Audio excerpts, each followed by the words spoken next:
Om Namah Shivaya. Om Namah Shivaya Acharya. Om Sadashiva-Samārambhām Karya Madhyama Asmadacharya Asmadacharya Paryantam Vande Vande Guru Paramparam. Paramparam. Sahana Vavatu Sahana Bhavanatu Sahaviriyam Karvavahai Tejasvinavadhitamastu Ma Vidvishavahai. Om Shanti Shanti Shanti. Shanti. Hari. Om Tat Sat. Om Namah Shivaya. Om Namah Om Namah Shivaya. Shivaya. So last week we had finished the third chapter, verse number 38. So today we are looking at verse number 39. So please unmute yourself and we'll chant. Asparsha yogo vai nama Asparsha yoga vai nama Durdarsha sarva yogi bihi Durdarsha sarva yogi bhi Yogino bhibyati yasmat Yogino Yogino vivyate bivyate yasmat Abhaye bhaya darshinaha. Abhaye bhaya darshana.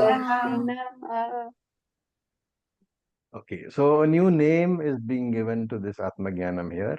Asparsha Yoga.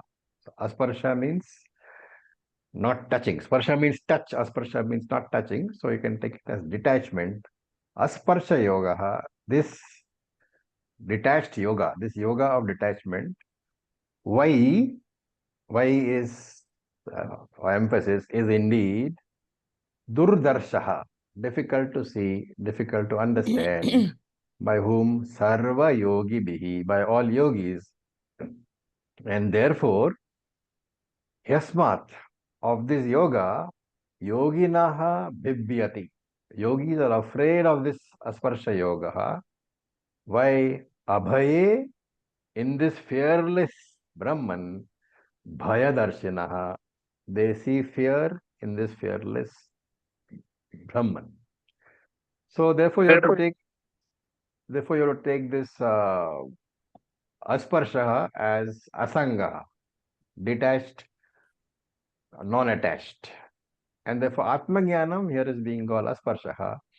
Why? Because Shankaracharya writes, Sarva sambandhakya sparsha vivarjitam. It frees you from all sambandha. It frees you from all relationships.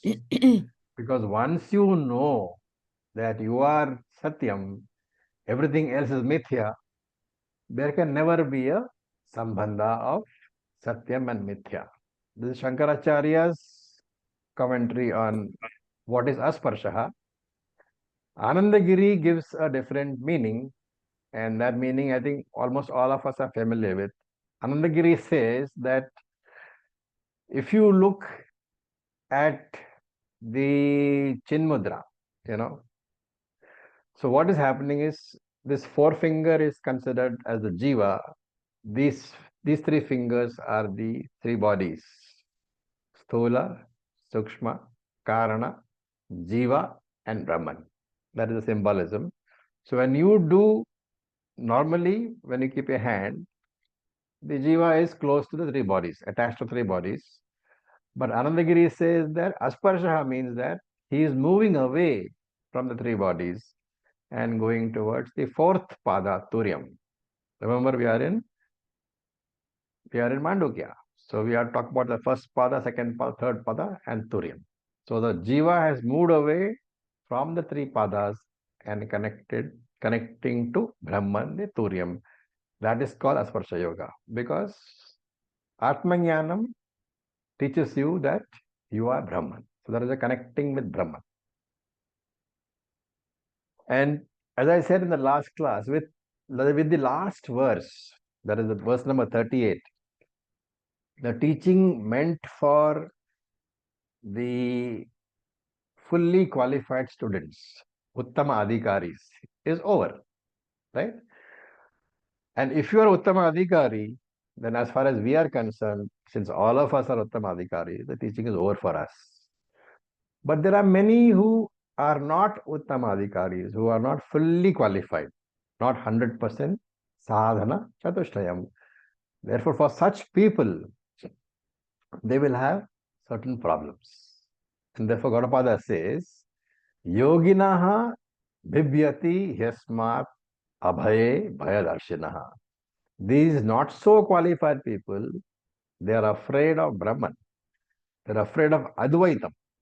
Why? Because Advaitam means they are the only ones around, that there is no other person around, and therefore no companionship. They are scared of Advaitam, but they don't understand that Advaitam is the source of ultimate security. And therefore, these sadhakas are afraid of Advaitam. Which sadhakas? These are the ones who are not the Uttama category, not the fully qualified category. So we have three types of sadhakas. The Manda sadhakas, the lowest, the Madhyama sadhakas, who are advanced a bit, and the Uttama sadhakas, who are fully qualified. So now we are referring to the Manda Madhyama sadhakas, the ones who are not fully qualified. They are afraid of Advaitam, he says. Why are they afraid? Because they fear that their own identity, their individuality will be destroyed. Right? The ahankara, the ego, it needs the relationships. So ahankara thrives on husband relationship, father relationship, mother relationship, man relationship. When we negate all other relationships by saying that I am Brahman, then ahankara gets threatened. Because without relationships, there is no ahankara.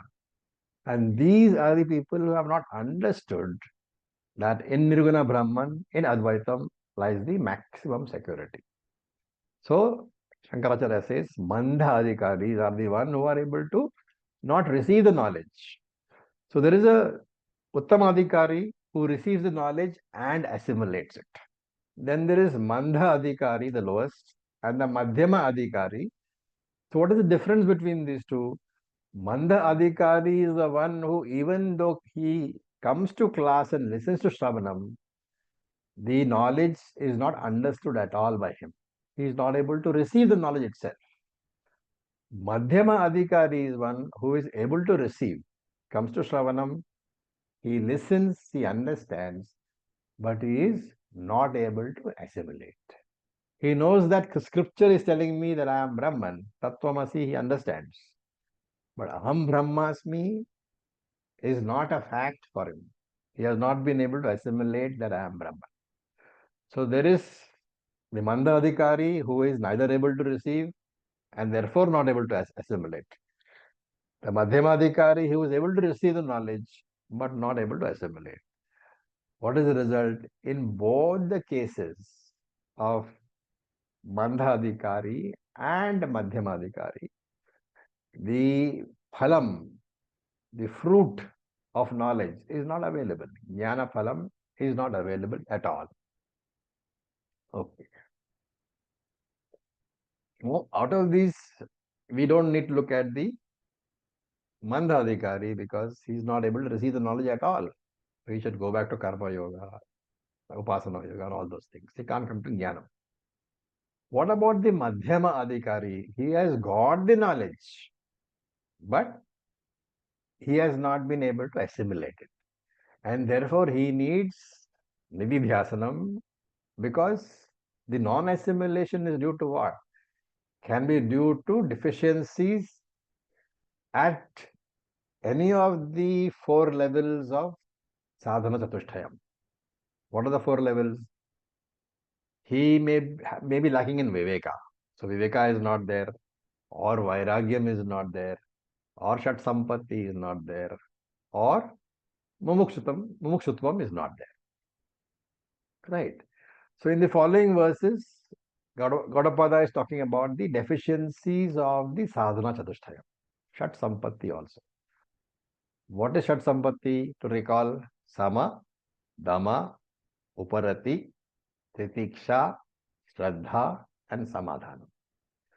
If these qualities are not there in the required measure, even if you listen to the teaching and you understand the teaching, you are not able to assimilate it simply because the necessary purification of mind has not been attained.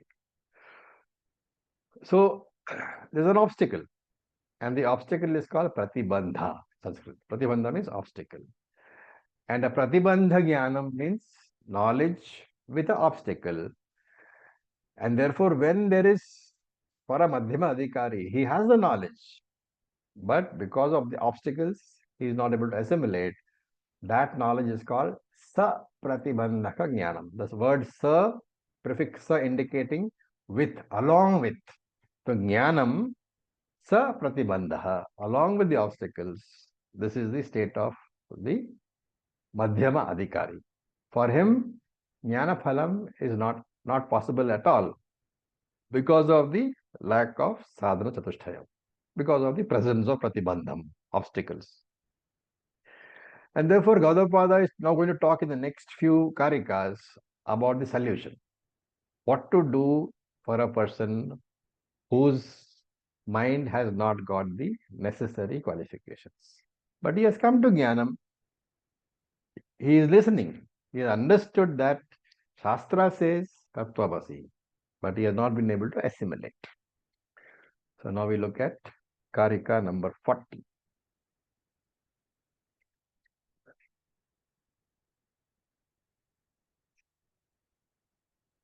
We will chant.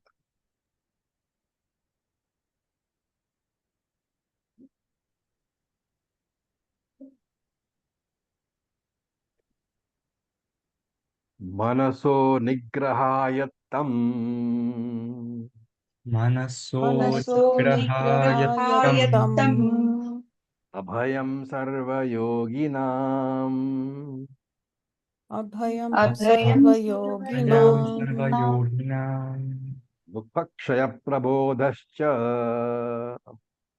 दुःखक्षयप्रबोधश्च प्रबोधश्च apyakshaya shantirev cha. अप्यक्षया शान्तिरेव शान्तिरेव च च. So he says abhayam, fearlessness. Dukkha kshayaha. Kshaya means the destruction of. Dukkha kshayaha means the destruction of grief or the going away of grief.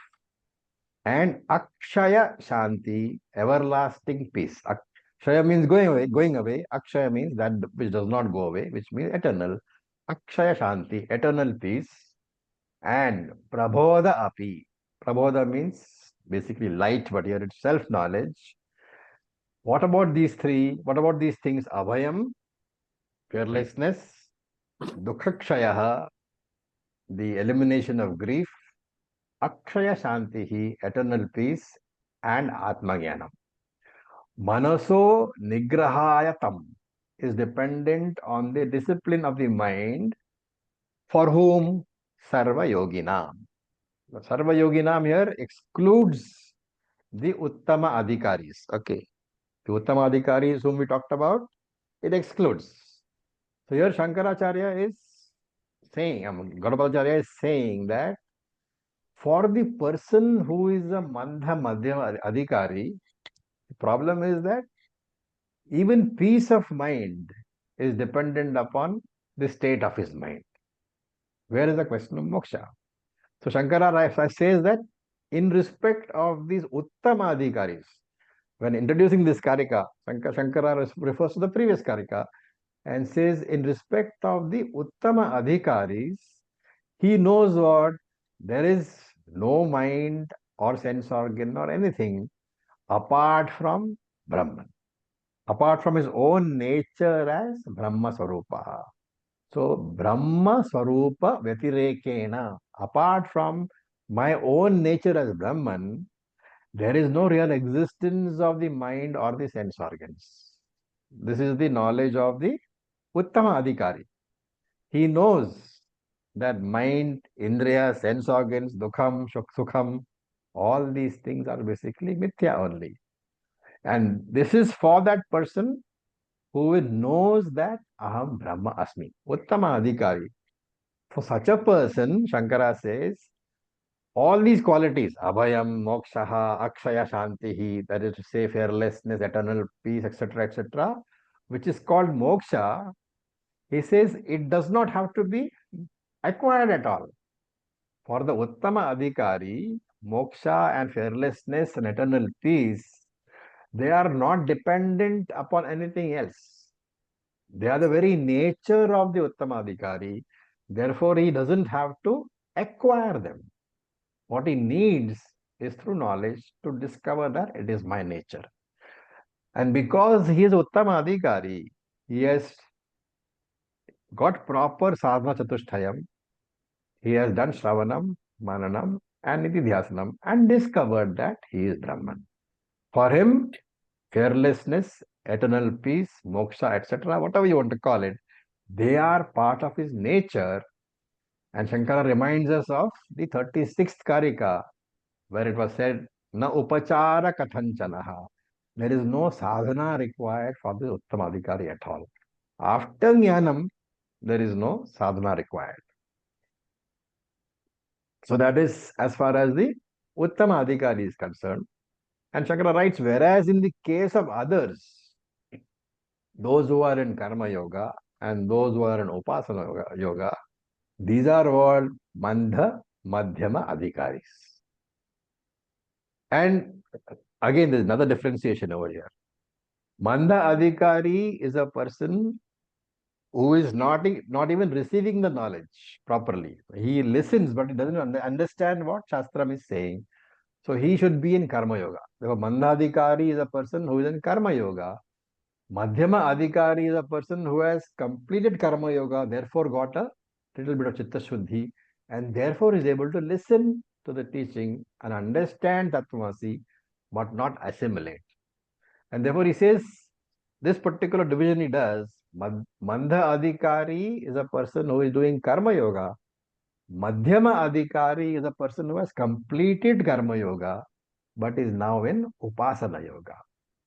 Okay, so he's talking about these people who are Mandha, Madhyama Adhikaris.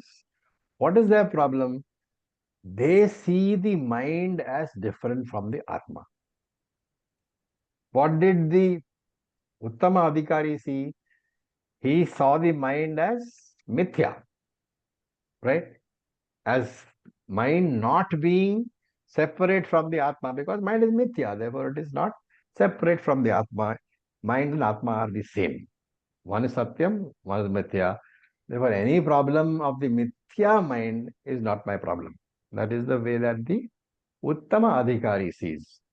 But this Mandha Madhyama Adhikari, they see the mind as different from the Atma, and they see the mind as connected to themselves. So very important point.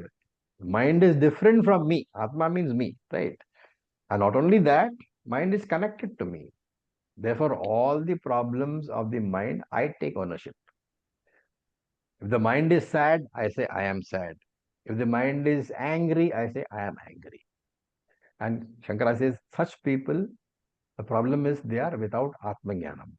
And therefore, the following few verses, Karikas, they are meant for the Manda Madhyama Adhikaris. And before going into the Karikas, let me just give you a brief gist of these verses. So we all know that the undisciplined mind is an obstacle to Atmajnanam. The disciplined mind assists Atmajnanam. Right? Now, when you say that I have not understood properly, it can be two things. It can be that there is an obstacle to Jnanam itself. Okay? Or there is no obstacle to Jnanam. I have understood Jnanam, but there is an obstacle to Jnana Phalam. So it can be either Jnana Pratibandha or Jnana Phala Pratibandha. Either way, whether Jnanam is obstructed or Jnana Phalam is obstructed, what is happening? In spite of all my Vedantic classes, I am still a samsari. So, where lack of mental discipline is the obstacle, right? Mano Nigraha, we saw in Tattvabodha. Where Mano Nigraha is not there, mental discipline is not there, more and more Shravanam or more and more Mananam is not going to help. What is the solution? The solution is to address the obstacle, to get rid of the obstacle. Solution is to practice Mano Nigraha so that mental discipline needs to be practiced, right? It is like, I coming to your house and then you giving me tea and I ask you, I taste it and say, oh, it's not sweet. And then you say, no, I put 2 spoons. So then I realize that the tea is not stirred. What is the connection between the tea and this Manonigraha example? This student who is lacking in Manonigraha, Jnanam is not the problem. Just like in the sugar, in the tea, absence of sugar is not the problem. Sugar is there, but has not been stirred. Therefore, in this student where lack of mental discipline is there, lack of jnanam is not the problem because he has listened to the teaching. Assimilation is the problem. Handling the mind is the problem. Right? So, supposing your mind is disturbed. How do you handle a disturbed mind? Right? My mind has been disturbed. I am a Madhyama Manda Adhikari. What do? I own up the disturbance of the mind. So that mind's disturbance, I transfer to me, the Atma. So this is the Atma connection. And then I say that I am disturbed. How to handle this? Now we are taking the case of a mind which is clear and which is disciplined and which has got jnanam. So Uttama Adhikari mind. How does he handle mental disturbances? Because you cannot say Uttama Adhikari has no mental disturbances. Right? He has also got a mind. Mind will definitely have thoughts. Some of the thoughts will be disturbing. And therefore, this best Adhikari, best qualified student, he has got a mind, which mind sometimes gets disturbed. How does he handle it? There are 3 ways. One is thought replacement. The disturbing thought can be very deliberately replaced by some other thought. That is what you do in japa. When your mind is being disturbed by something, you try to replace it with a more noble thought by way of japa. Thought replacement or thought displacement method. That's one. The other method is you can say the mind is mithya, and therefore whatever goes on in the mind, it does not affect me, the satyam. And the third one is I can say, okay, thoughts belong to the mind, but I am not the mind. There are 3 ways of handling disturbing thoughts. One is replace the thought, displace the thought and replace it. One is consider the mind as mithya. All the thoughts are also mithya, and therefore there is no connection to me at all.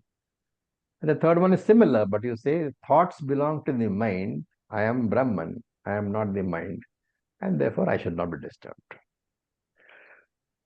Such a person, any of these 3 methods can be employed by the Uttama Adhikari. But supposing there is a Manda Madhyama Adhikari who does not have enough Samadhi Shat Sampatti.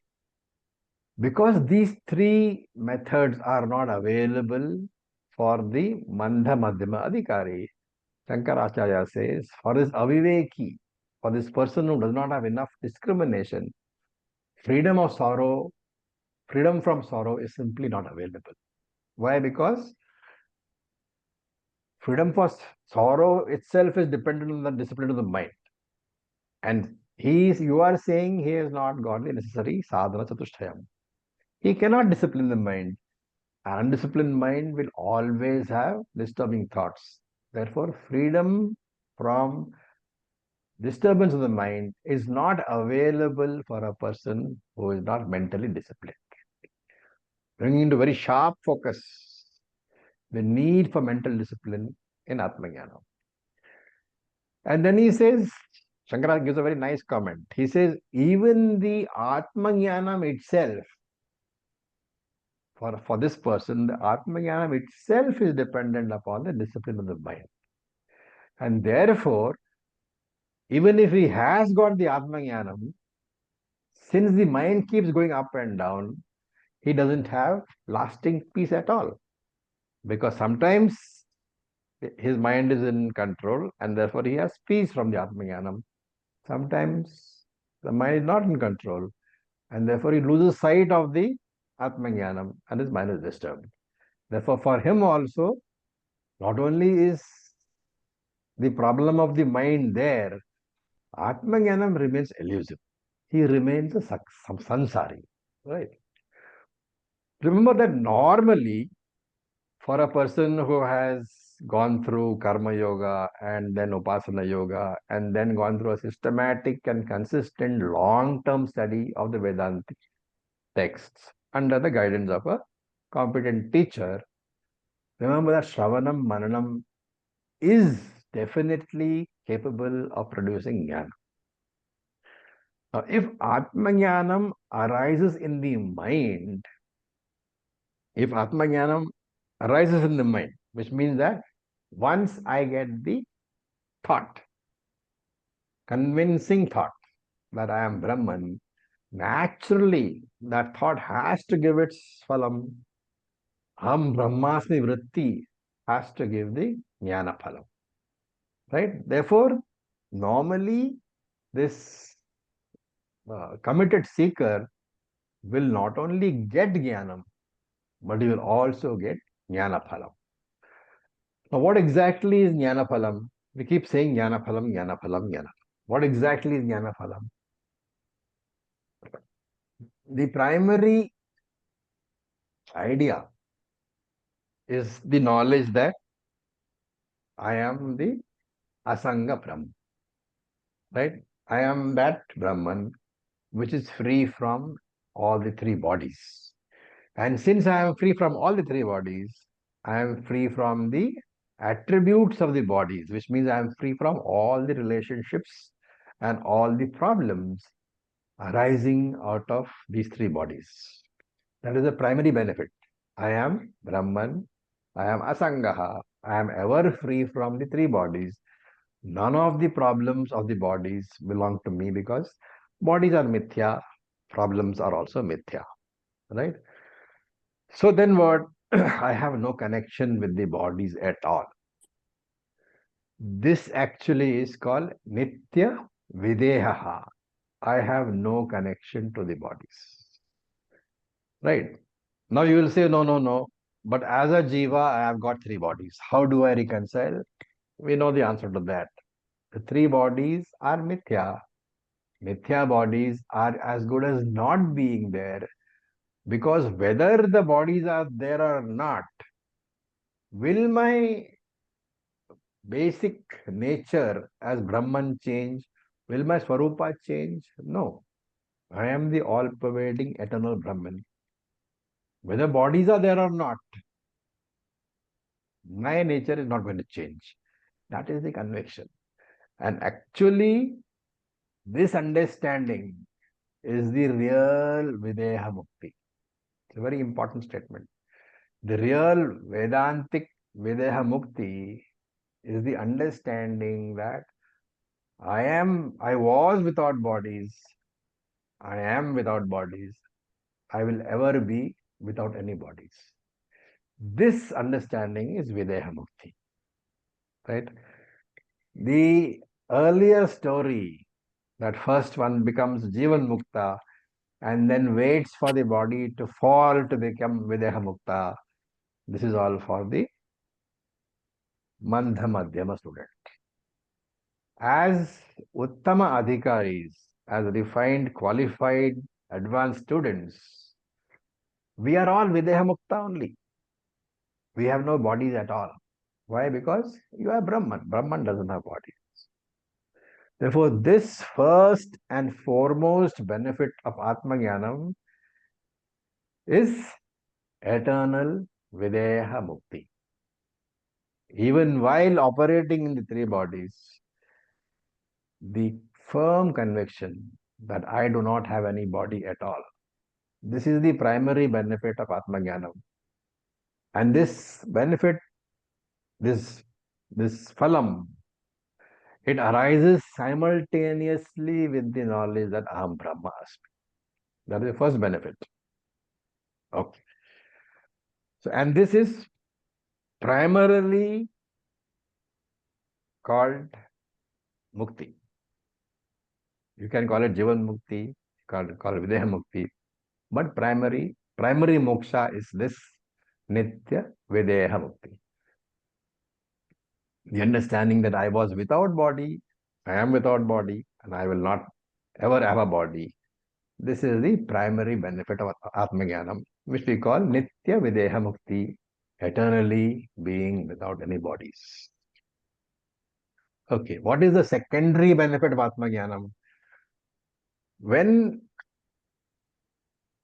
this Aham Brahmasmi knowledge gets firmly entrenched in my mind, there is a change in the working of my mind. The transformation takes place in my mind in the form of peace, freedom from fear, security, samatvam, etc., etc. Right? Your mind begins to improve. But again, I will come back to the primary aim of Vedanta is to show you that you never had a body, you are without body, and you will never have a body. You are Nitya Videha Mukta Brahman. This is the primary aim of all Vedantic study. Improving the mind is a secondary benefit.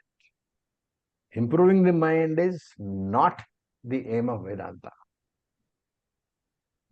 Right?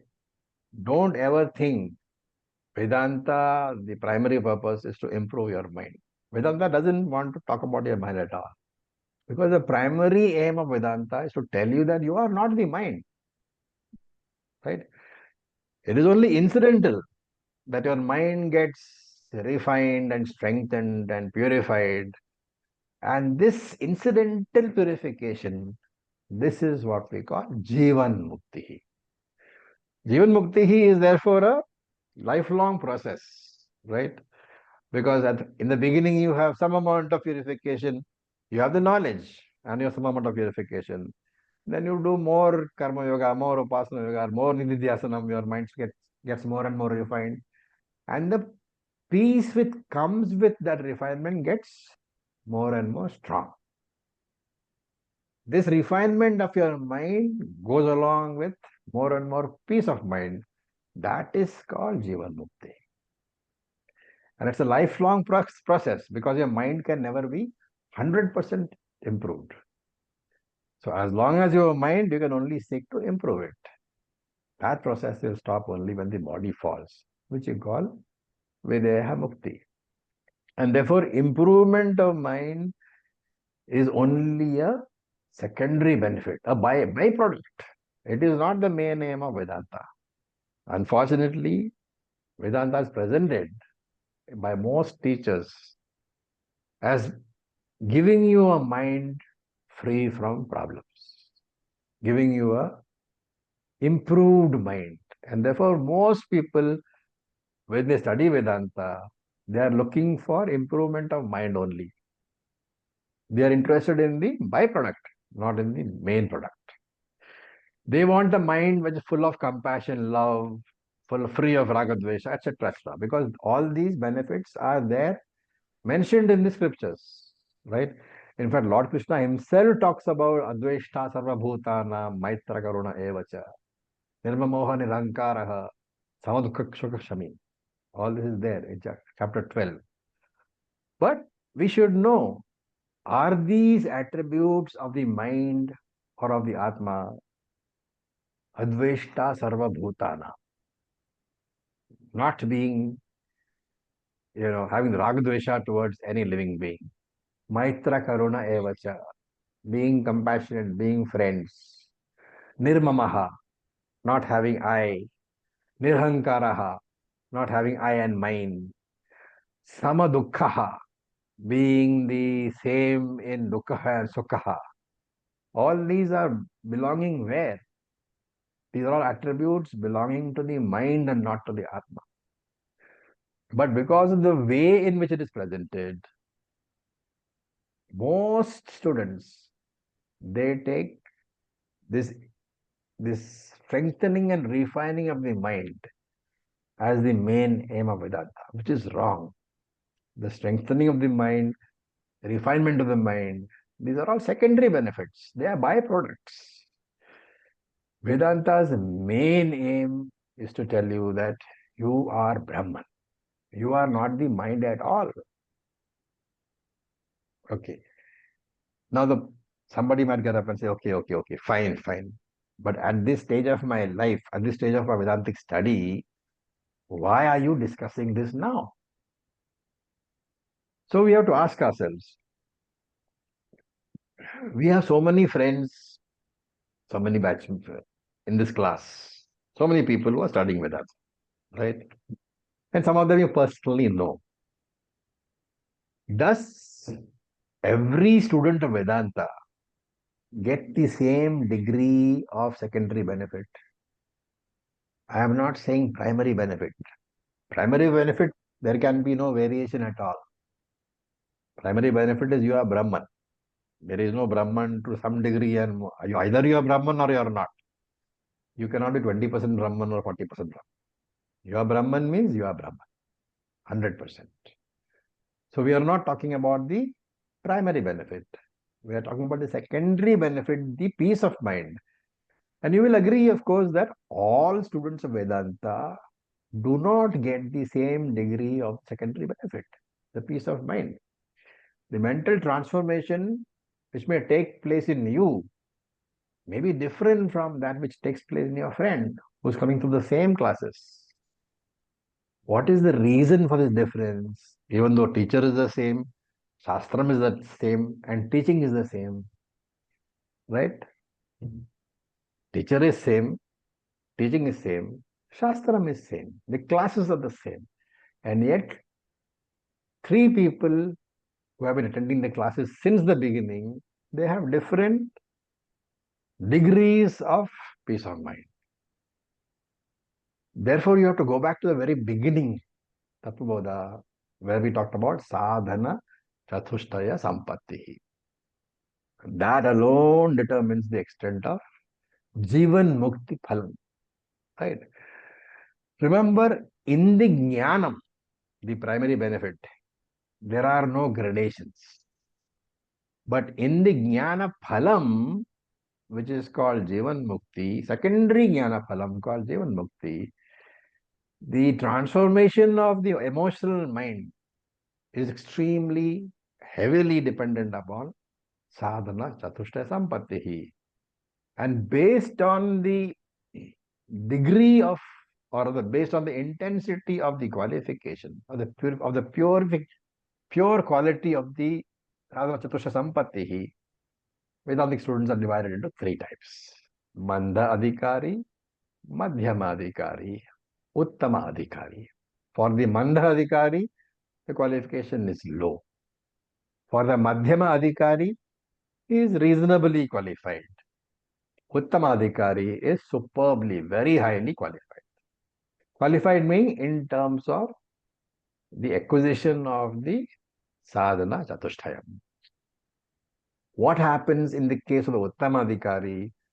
Shravanam itself will produce jnanam, and for many of them, many of the Uttamadhikaris, Shravanam itself will produce Jivan Mukti Phalam.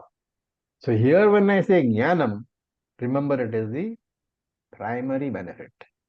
The idea that I have no body, I was Brahman, I am Brahman, I will be Brahman. That is what I am talking about, is Jnanam here. So in case of Uttama Adhikari, the primary benefit will be produced as well as the secondary benefit of Jivan Mukti. And therefore, it was said earlier, Uttama Adhikari does not require any more sadhana. In the case of the Manda Adhikari, where the qualification is low, even the teaching is not received properly. Right? The teaching may not appeal for him. And therefore, such a Adhikari, such a person who is a Manda Adhikari, should concentrate on Karma Yoga and Upasana Yoga. For what purpose? To improve the qualification level. We don't say that he should not come to Shravanam. Because for him, the effort of coming to Shravanam will also become part of Karma Yoga. Of course, it will not serve as Jnana Yoga. So for the Manda Adhikari, primarily he should concentrate on Karma Yoga and Upasana Yoga. He need not stop Shravanam. But Shravanam will also be Karma Yoga for him. For the Madhyama Adhikari, Vedanta appeals to him, right? But he gets the knowledge, but he does not get Jnana Phala.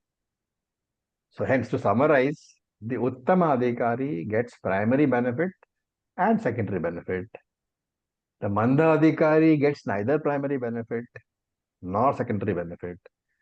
The Madhyama Adhikari gets the primary benefit, but secondary benefit is not available. Emotional problems continue to trouble him. And therefore, in these Karikas, Gaudapada is dealing with the Madhyama Adhikari and says that the person who has got the definite knowledge that I am Brahman, but is not able to get the peace of mind associated with that, that person he should do meditation, should do Nididhyasana. And that is what he says in these Karikas. So with this, let us look at Karika number 41. We will chant. Utseka udadher yadvat Utseka udadher yadvat Yadvat kushagreenaika binduna Kushagranaika Binduna Binduna manaso nigrahastadvad Manaso Manaso Nihastadvad Nigrahastattvadu bhavet parikhedatah. Bhavet Bhavet Parikhetataha Parikhedatah. So an example is being given. Yadvat. Yadvat. Just as Utseka udadehe. So udadehe is a ocean. Utseka means empty. Utseka udadehe. Just as it is possible to empty an ocean, how eka binduna kushagrena bhavet. With the tip of a blade of grass. Which means that how much water can you take out with the tip of a blade of grass? One drop. So the whole yadvat utseka udade ekabinduna kushagrena bhavet. Just as it is possible to empty an ocean with the tip of the blade of grass, which means one drop at a time. In other words, you have to take it with a meticulous amount of effort, with a lot of effort. The idea being conveyed is just as it is possible to empty an ocean with a lot of effort, tadvad nigraha manasaha aparikhedataha. In the same way, control over the mind is possible only with perseverance. Parikheda means tired. Aparikheda means not tired. Unmoved by any obstacles, you persevere. Therefore, control over the mind is possible with a lot of effort. Right? Now, in the mind, what are the types of thoughts generated? There are thoughts generated when my mind comes in contact with the external world. Right? So, which means those thoughts, when my sense organs contact the external world, my vasanas come into operation and some thoughts are generated. Okay. Those are mostly involuntary thoughts because they are vasana generated thoughts.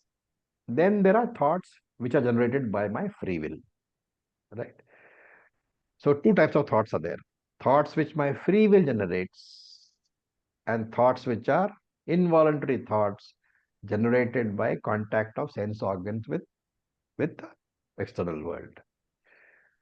Normally, in this tug of war between the free will generated thoughts and the vasana generated thoughts, who will win? Vasana generated thoughts will win. Control of the mind is the effort to ensure that free will generated thoughts become the winner. At all times, I should act according to the dictates of my free will, not according to dictates of my vasanas, dictates of raga and dvesha. I should not act according to raga and dvesha. I should act according to deliberately thought out strategies. Then only the mind is under control. Right? And therefore, where upasana has not been practiced sufficiently, the mind requires to be disciplined more. And therefore, it is necessary to practice nididhyasanam. And it's not an easy task. And therefore, he says, for such people, this manonigraha is possible. Control of the mind is possible, but with a lot of effort. And with a mind which does not get tired or discouraged at all. And he ends up saying, yes, but to such people, it is indeed possible. Don't think it is not possible at all. So he's talking about methods of handling the mind, which is not discipline, which is not discipline on account of lack of sadhana chatushtaya. Now let us look at the 42nd Karika.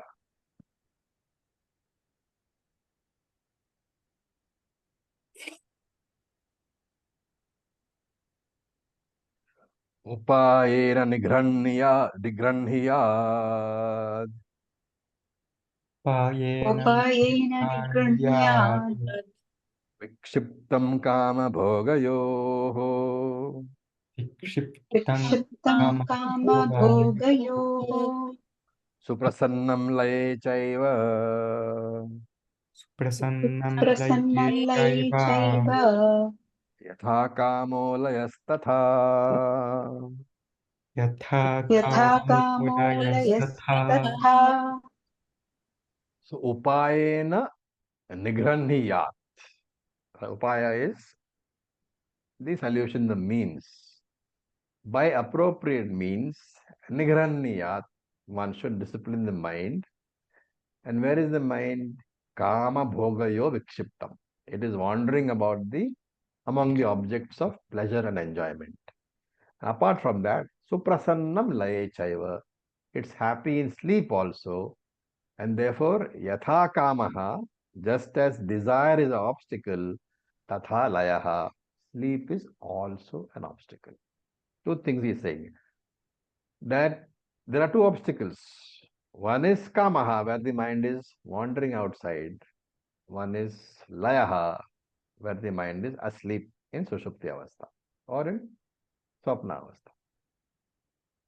The gist of this karika is that when a person sits down to practice meditation for the purpose of disciplining the mind, we all know, right? Two gunas cause problems. One is tamagunaha and one is rajogunaha.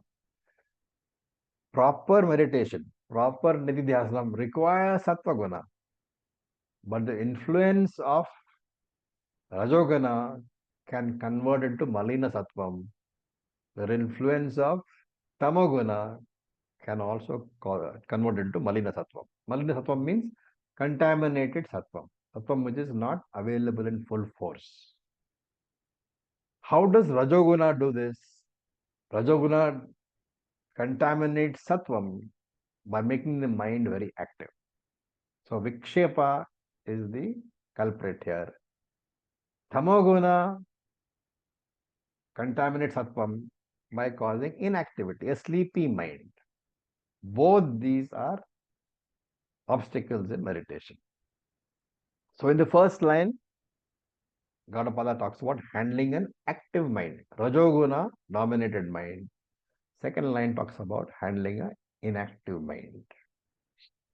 Okay.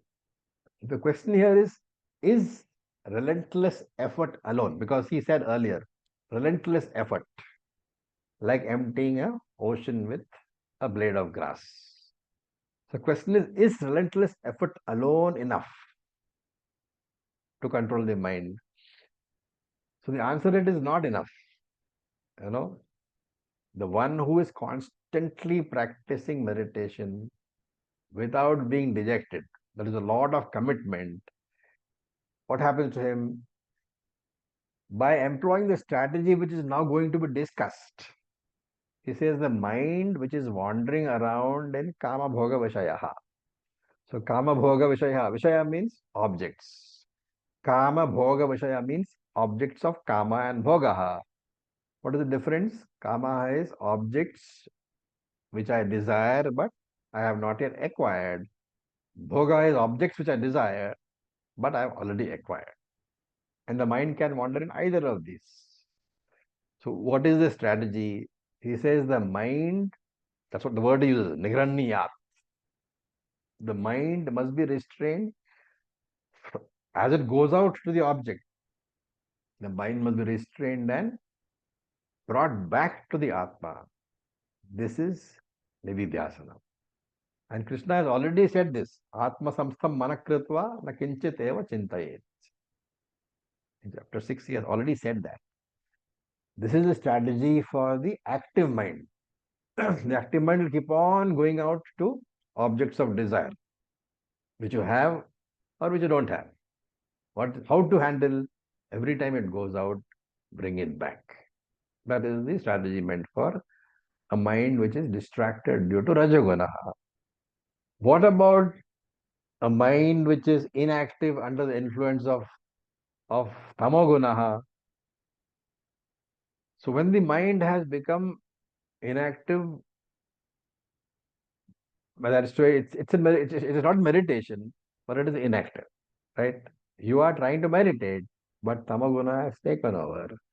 Then he says you should know how to how to get that mind awake. You are in meditation, so presumably you are not fully asleep. The mind has fallen asleep under the influence of Tamaguna. And that is a problem. Because if the mind goes to sleep, there is an obstacle definitely, because you are not able to carry out your meditation. And therefore, one should be able to control the mind which is sleepy, just like one is able to restrain the wandering mind. Right? Remember here that we are talking about Vedantic meditation, Nididhyasana. Because here we have gone past the Sravanam and Manalam stage. So you need not talk about Saguna Ishvara anymore. You are talking about Nirguna Brahman only. And there were various types of meditation methods. Nididhyasana methods we have to look at. One is the formal method, which is given by Patanjali, Samadhi Abhyasa. Right? So you use the proper posture, asana, pranayama, pratyahara, dharana, dhyana, samadhi.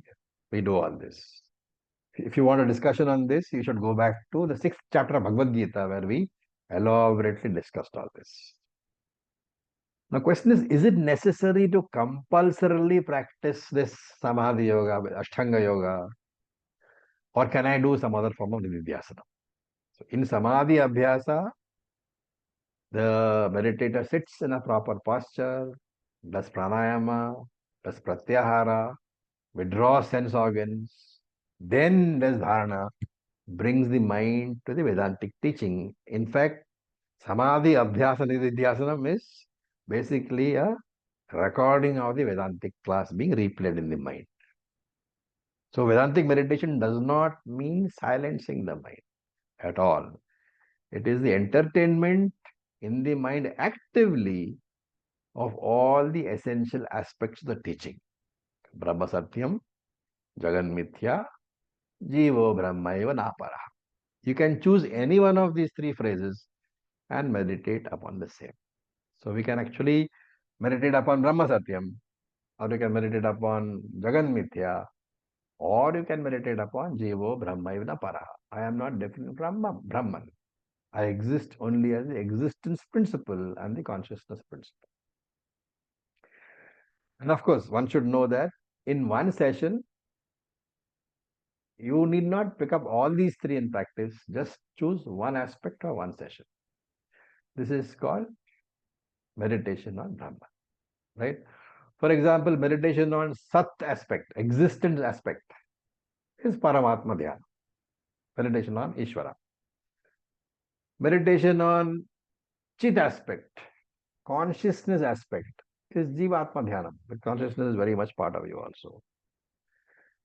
You can also meditate upon Anatma Mithyatva. Anatma is Mithya. But the only thing is that whichever Anatma you meditate upon, that Anatma has to be understood as Mithya, name and form. Right? There are so many aspects you can take. You can take Atma Satyam, Atma Nitya, I am Satyam, I am Nitya, I am Shuddhaha, I am Asangaha, I am Nirvikaraha. Each one of these meditation sessions, thoughts are involved. And the effort to keep my thoughts focused on the subject that I have chosen, that is called dharana. When after long practice, the effort to keep my thoughts focused disappears and I remain undistracted in that thought, that is called dhyana. So initially, willpower is required, but with practice, it becomes spontaneous. The will is not required anymore, and the mind is naturally absorbed in this undistracted thought, and that is called samadhi. Yoga Shastra terms. So therefore, we should be very clear about the fact samadhi abhyasa is not meant for moksha or liberation. Why? Moksha is your very nature. It is not a product of any sadhana. Second point is samadhi abhyasa is not meant to give you any extraordinary experience for confirmation of what you have learned in Vedanta. Right? There is no experience that will ever validate Vedantic teaching. What is the benefit of Nidhyasanam?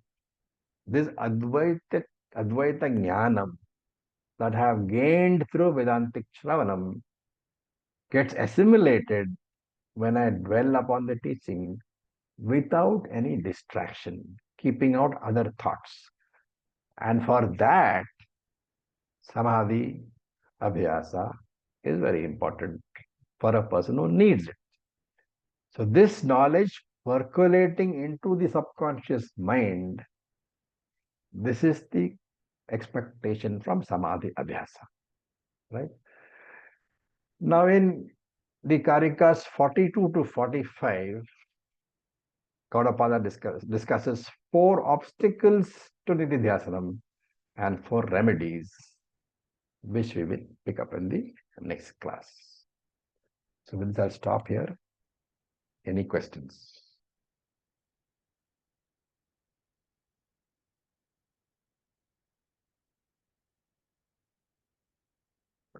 So it's a very intense class. So I would suggest that you go over it a couple of times before the next class. Thank you for your patience.